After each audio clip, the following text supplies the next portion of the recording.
जय श्री राम। जब माता सीता जी ने बनाया भोजन पर खाने में कोई नहीं आया। लंकापति रावण के वध के बाद जब अयोध्यापति प्रभु श्री राम की कीर्ति दूर दूर तक फैल रही थी और वह मर्यादा पुरुषोत्तम कहलाने लगे थे, तब एक दिन महादेव शिव की इच्छा भी मर्यादा पुरुषोत्तम श्री राम से मिलने की हुई। पार्वती जी को संग लेकर महादेव कैलाश पर्वत से उतरकर अयोध्या नगरी के रास्ते पर चल पड़े। भगवान शिव और मां पार्वती को अयोध्या आया देखकर श्री सीताराम जी बहुत खुश हुए। माता जानकी ने उनका उचित आदर सत्कार किया और स्वयं भोजन बनाने के लिए रसोई में चली गई। इसी बीच भगवान शिव ने श्री राम जी से पूछा, आपके सेवक हनुमान जी दिखाई नहीं पड़ रहे हैं। श्री राम बोले, वे बगीचे में हैं। शिव जी ने श्री राम जी से बगीचे में जाने की अनुमति मांगी और पार्वती जी का हाथ थामकर बगीचे में आ गए। बगीचे की खूबसूरती देखकर उनका मन मोहित हो गया।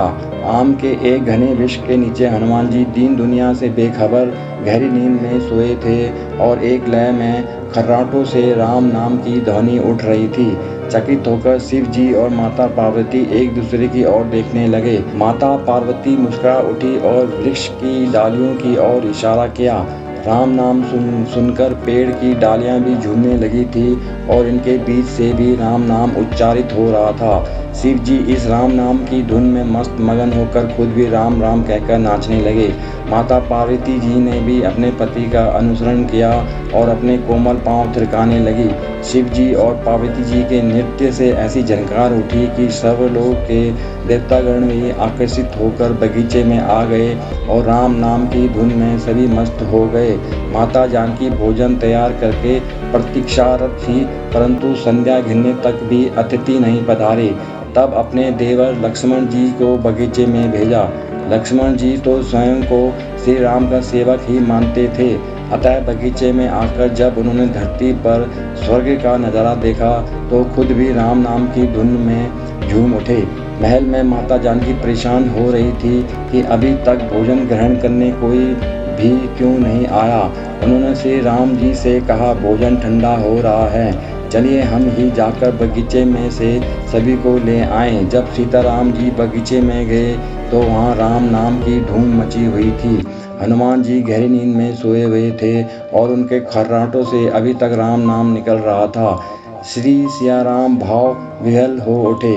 राम जी ने हनुमान जी को नींद से जगाया और प्रेम से उनकी ओर निहारने लगे। हनुमान जी प्रभु को आया देख शीघ्रता से उठ खड़े हुए।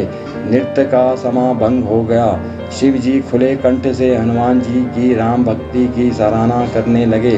हनुमान जी संकुचाए लेकिन मन ही मन खुश हो रहे थे। श्री सियाराम ने भोजन करने का आग्रह भगवान शिव जी से किया।